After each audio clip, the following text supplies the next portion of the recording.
katapatan, pangarap mo'y pagbibigyan, higit sa iyong kailangan. Munting pangarap mo'y makakamtan, masisilayan, iyong matatanaw ang kinabukasan. Manalig ka't panatilihin ang pusong may katapatan. Munting pangarap mo'y iyong makakamtan. Manalig ka't panatilihin ang pusong may katapatan. Munting pangarap mo'y iyong makakamtan.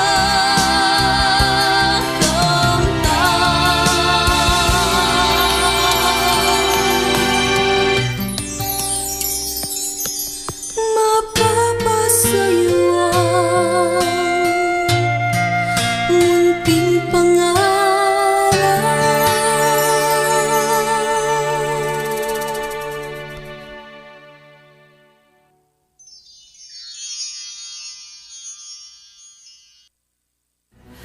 Magandang araw po sa inyong lahat. Mula sa Kabikulan, 4 na kababayan natin na tumanggap ng tulong pangkabuhayan ang nagpaparami ngayon ng kanilang mga alagang hayop na hiniling nila sa ating programa. Para sa ating unang kwento, kahit walang paningin ay masiglang namumuhay si Diony ng Camarines Sur sa pamamagitan ng maliit na babuyan na nagsimula sa 2 baboy na ibinigay sa kanya ng programa. Umunlad kahit paano ang kanyang buhay. At bilang pasasalamat ni Diony sa biyayang kanyang tinanggap, tumutulong siya na makapagsimula rin ng kabuhayan ang iba. At sa ikatlong pagkakataon, magbibigay siya ng alagaing baboy sa napili nitong recipient.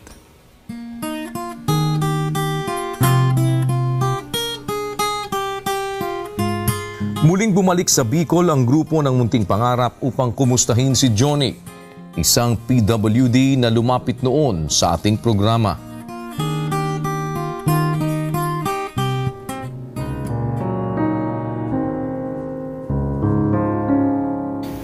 Tatlong gulang si Diony nang siya'y mabulag. Sinubukan niyang magpa-opera, subalit hindi na naisalba ang kanyang paningin. Nabulag po ako dahil nagkaroon po ako ng mataas na lagnat. Tapos unti-unti po yung lumabo yung aking paningin. Nang magpatingin ako sa Maynila, sabi ng doktor na infection daw yung mata ko. Kasi humina yung immune system ko.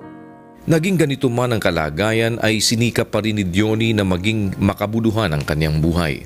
Una siyang dumulog sa ating programa upang humiling ng puhunan sa pagba-buy and sell ng palay. Subalit nang hindi ito lumago, ay lumapit siyang muli sa Munting Pangarap. Humingi po ako uli, 2014 na yon. So doon ako nag-umpisa. Bumili po ako ng baboy, pinaalaga ko po sa aking kakilala. Tapos sa ngayon, pang pangatlong pagbubuntis.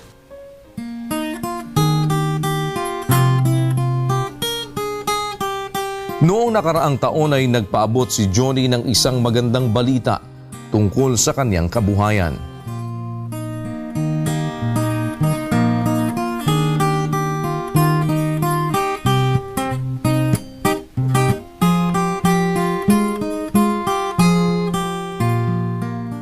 Yan po ang katuparan ng inyong Munting Pangarap na hiniling nyo po kay Kuya Daniel.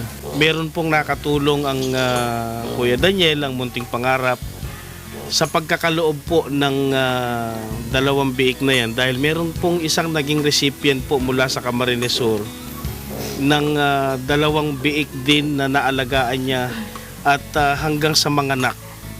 At nung mga anak na po yung kanyang baboy na inalagaan, nagkaroon siya ng kaloobang magkaloob din po sa iba.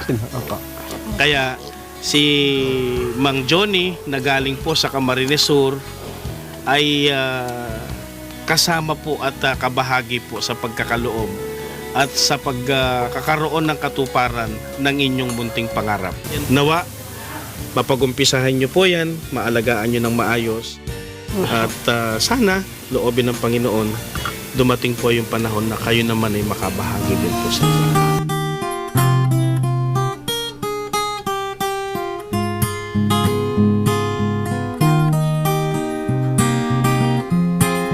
Sa una at pangalawang pagbubuntis ng kanyang alaga ay nakapamahagi na rin si Johnny ng mga alagaing biik.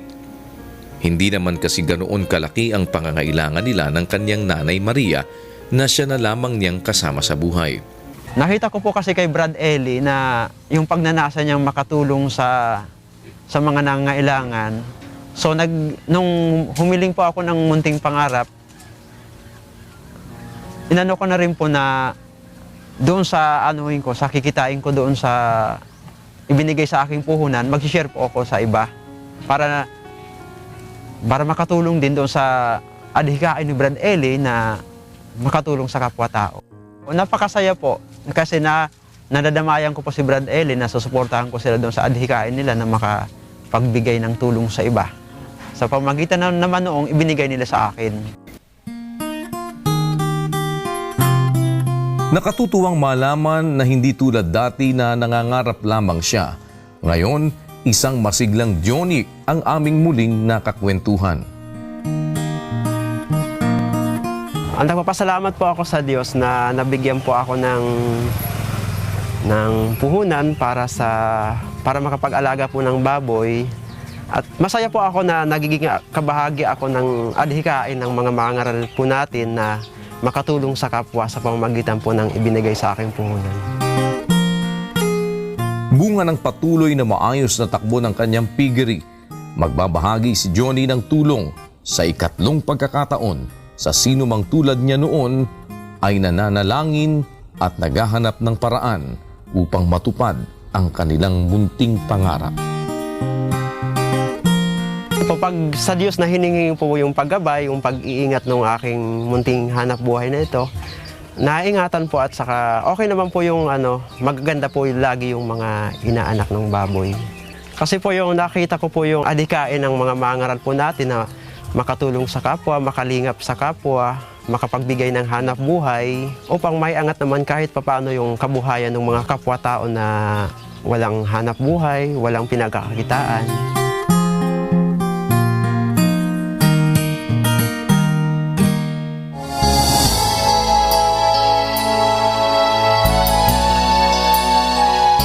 Labis ang kasiyahan ni Johnny ngayong siya naman ang tumutulong. Isang patunay na hindi hadlang ang kapansanan upang makagawa ng kabutihan sa kapwa.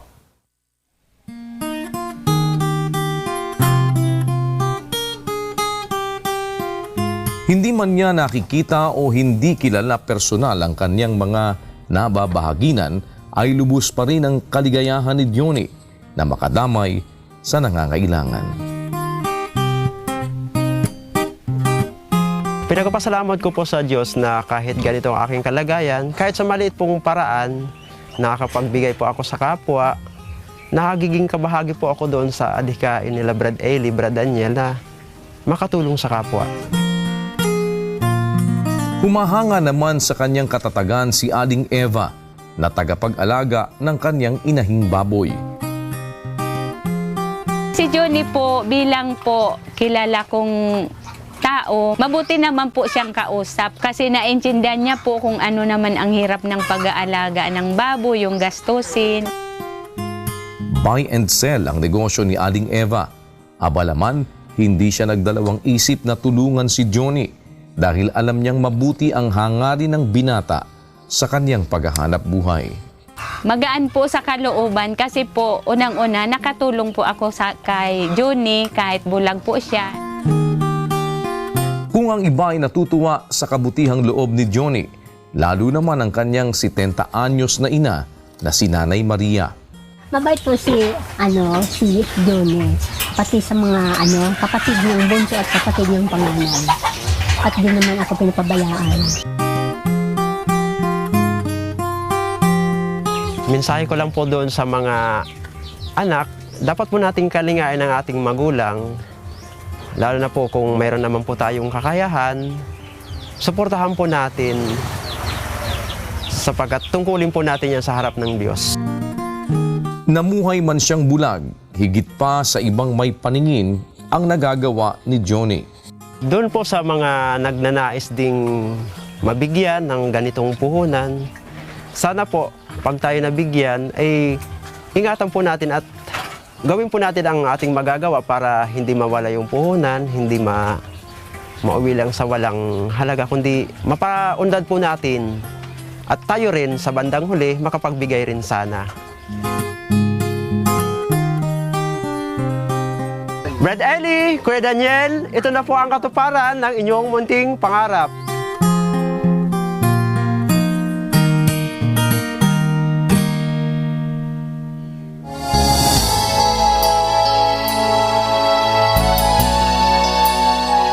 May mga nabibigyan tayo ng puhunan sa munting pangarap na hindi na natin naipapakita pa sa telebisyon.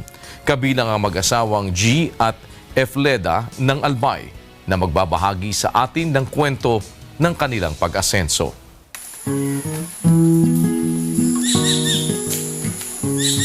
Taong 2009 nang mapagkalooban si Mang G at Aling Efleda ng tulong pangkabuhayan ng ating programa. Sa aming pagbisita sa kanila, masaya naming napagkwentuhan ang araw na natanggap nila ang katuparan ng kanilang munting pangarap.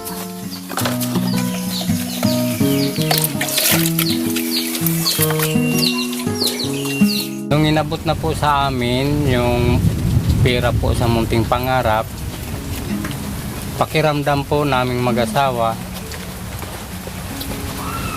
na mapalago po namin.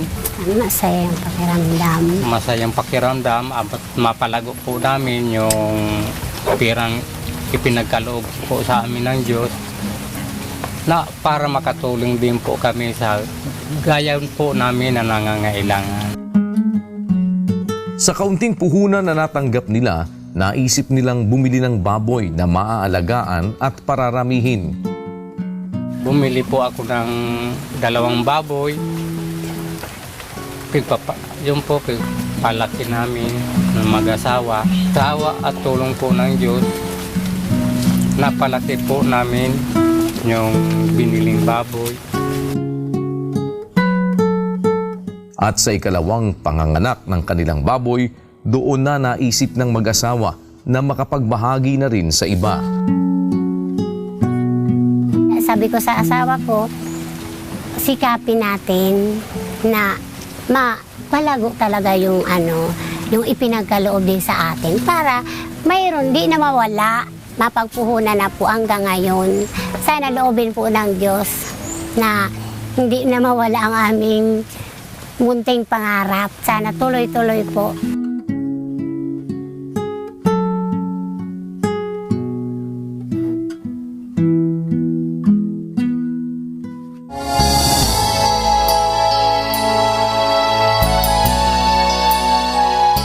Ngayong may hatid ng ginhawa ang hanap buhay ni Mang G para sa kanyang pamilya, siya naman ang lilingap sa iba.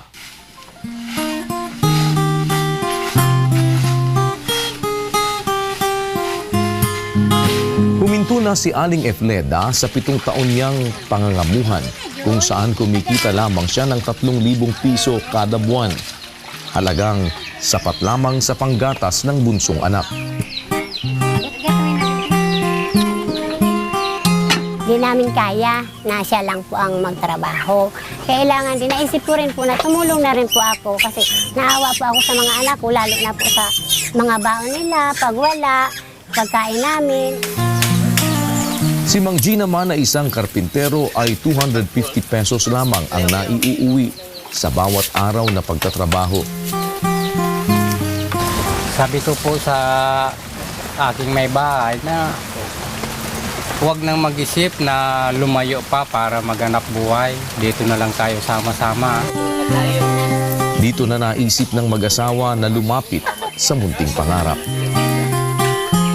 Salamat po sa Diyos dahil nakarating na po kayo dito na natupad na masaya-masaya ang kalooban namin na maipasa na kasi matagal na po talaga gustong maipasa namin sa iba. Ayun po, salamat sa Diyos, nandito na kayo na natupad na yung naming pangarap na makatulong na rin sa iba.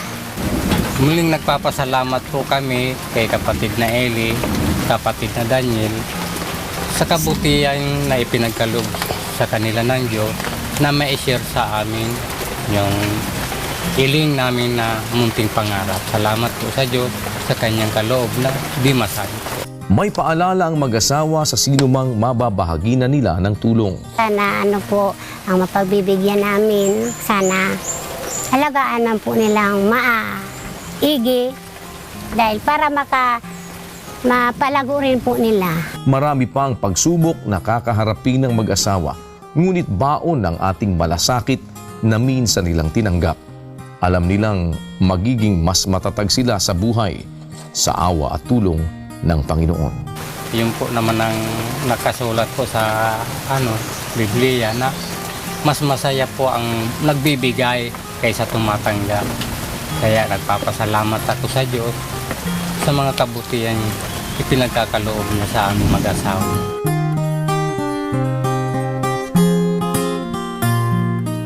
Kuya Daniel, ito na po ang katuparan ng inyong munting pangarap.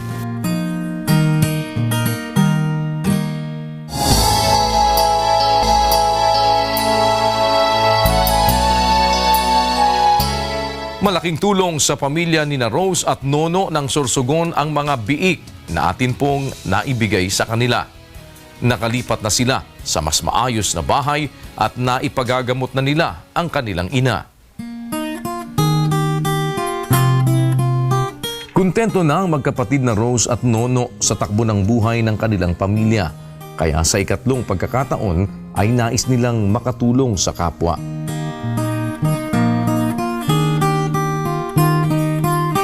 Taong 2012 nang matupad ang munting pangarap ni Rose para sa kanyang nanay Tina.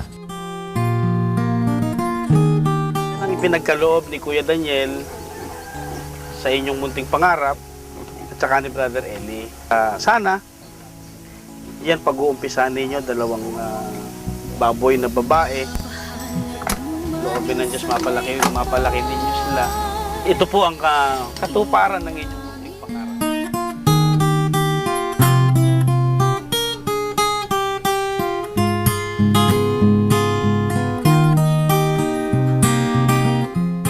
Nang ma-stroke ang ina, ay nagamit nila ang halagang kinita mula sa pagbababuyan sa pagpapagamot kay Nanay Tina. Nakakaranas man ng kagipitan sa ilang pagkakataon, hindi naman pinanghinaan ng loob ang magkapatid. At sa awa ng Diyos ay unti-unti na ring bumuti ang kalagayan ng kanilang nanay. Taong 2015 ay nagbunga naman ang kanilang munting pangarap nang mabigyan ng tulong pangkabuhayan ni na Rose at Nono si Aling Minerva na isang byuda. Ano po kasi recipient ng munting pangarap ni Kuya Daniel. Salamat sa Diyos at dyan natin napatutunayan na yung mabuting paggawa ay pwedeng magbunga uli ng kabutihan. At Aling Eva, ito po'y karagdagan naman na pagkakaloob sa inyo ng dating daan sa pangunguna ni Brother Eli. Pandagdag puhunan ninyo doon sa inyong ginagawang pagtitinda-tinda, pagluluto-luto ng mga kakanin. Mula po dito sa Kasiguran, Sorsogon ay nagpapasalamat tayo sa Panginoon na nagkaroon tayo ng mabuting pagkakataon para makabahagi dito sa mabuting paggawa sa programa ng Kuya Daniel na Munting Pangarap at ang dating daan ni Brother Eli na alam naman nating alagataan nilang isipin ang kapakanan ng mga mahihirap na makatulong sila. Maraming salamat sa Diyos sa pinagkaloob po sa akin na hindi ko man po ito inaasahan. Pero salamat po talaga sa Diyos sa lahat ng mga kabutihan niya po. Sa lahat ng makahilingan ko rin po, ngayon rin po natupad. Sana man po magampanan ko po lahat ito. Sa tulong at awa po ng Diyos, gagawin ko po ang lahat upang makatulong rin po ako sa aking kapwa. Salamat po sa Diyos. Ano po ang masasabi ninyo kay Kuya Daniel, kay Brother Eli na pangunahing sponsor din natin para ito po ay ating maisakatuparan sa araw na ito? Brother Eli, Brother Daniel, salamat po sa Diyos. Sana man po patuloy po kayong makatulong po sa kapwa upang makaganap po sa ating mga tungkulin. Salamat po sa Diyos.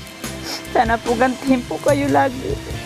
Opo, salamat sa Diyos at meron tayong kapatid na Eli at kapatid na Daniel na nandyan para sa ating lahat. Nawa ang ating panalangin ay ingatan silang palagi saan man dako sila naroroon.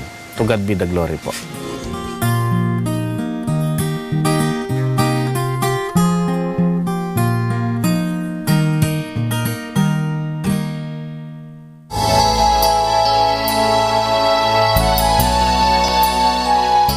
Sa pagkakaroon ng mas maayos na buhay, hindi nagdalawang isip sina Rose at Nono na tumulong din sa iba na tulad nila noon ay may munting pangarap.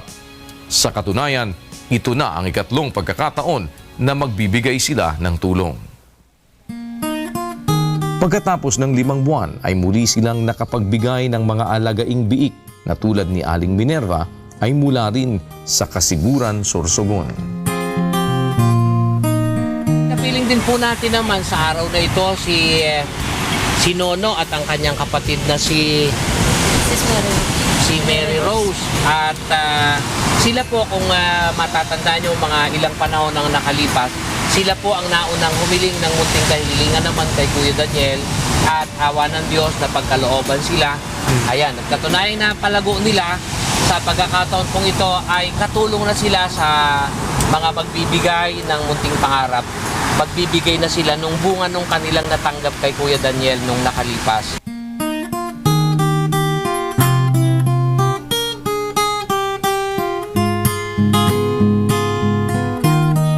Ngunit isang araw, si Nono naman ang dinapuan ng sakit sa baga. Sa kabila nito, hindi nawala ang pagnanais ni na Rose at Nono na makatulong sa iba. Para naman kay Nono, hindi sapat na marunong lamang mag-alaga ang isang hog raiser. Mahalagang samahan ito ng panalangin upang lumago at maibahagi sa ibang nangangailangan ang tinanggap na kabutihan mula sa Panginoon. Kaya po sa mga naghahangad po na makatulong din po sa iba, huwag po silang magsasawa kasi may awa po ang Diyos. At bilang pasasalamat, sina Rose at Nono ay pumili ng ikatlo nilang kababayan na tutulungang makaahon sa hirap ng buhay. Napakasaya sa kalooban dahil sa yung natutunan kay Brad Daniel na adhikain, na makatuwang sa iba, na hindi lang sa sarili, kundi maitawid o dumami ang gumawa ng mabuti para magpatuloy na hindi lamang para sa isa kundi magtawid-tawid ang paggawa ng mabuti. Kaya Kuya Daniel, Brad Eli, huwag po sana kayo magsasawang gabayan kami sa paggawa namin ng mabuti sa iba din. Kaya salamat po sa Diyos.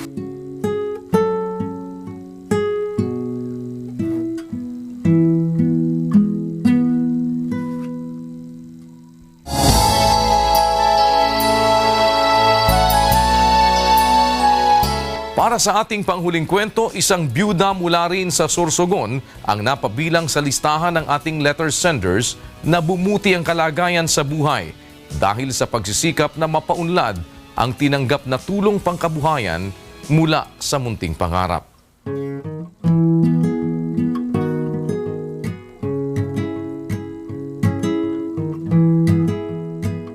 Hindi inaasahan ni Aling Minerva ang tulong na kaloob ng ating programa nang sadyain namin ang kanilang bahay noong Marso 2015. Makalipas ang mahigit sa 1 taon, heto na si Aling Minerva.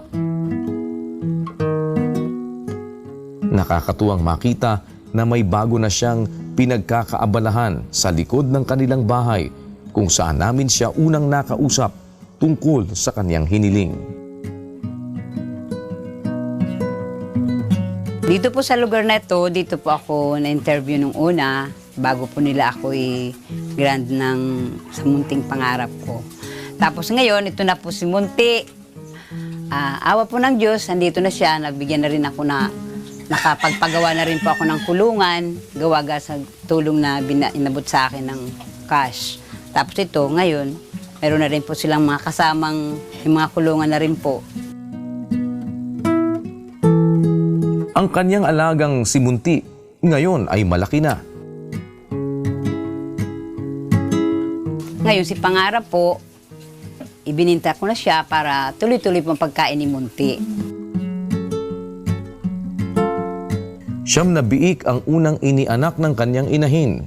Ngayon, si Munti ay buntis na naman. Mula sa mga naibentang biik ay nakapagpagawa ng kulungan si Aling Minerva. Nakapagtabi rin siya ng 2 biik para naman sa kanyang misyon na makapagbahagi ng bunga ng kanyang pinagpaguran.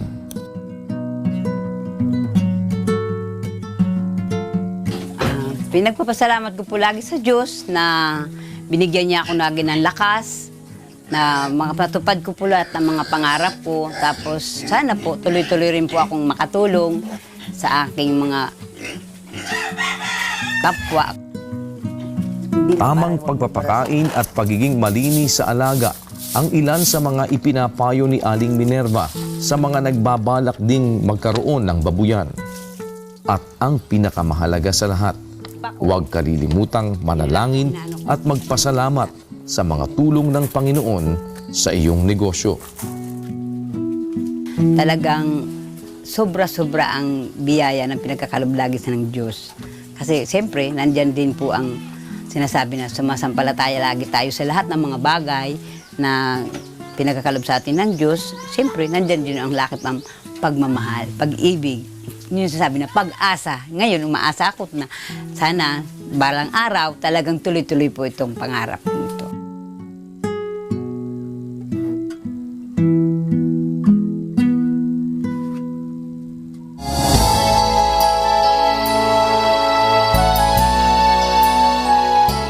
Makalipas ang mahigit sa 1 taon, ang biik na natanggap ni Aling Minerva mula sa programa ay isa ng inahin.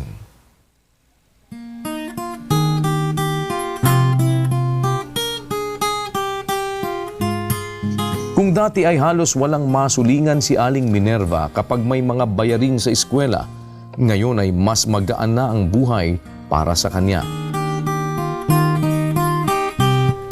Nakapagtitinda na siya ng kakanin upang matustusan ang pagkukolehyo ng kanyang bunsong anak.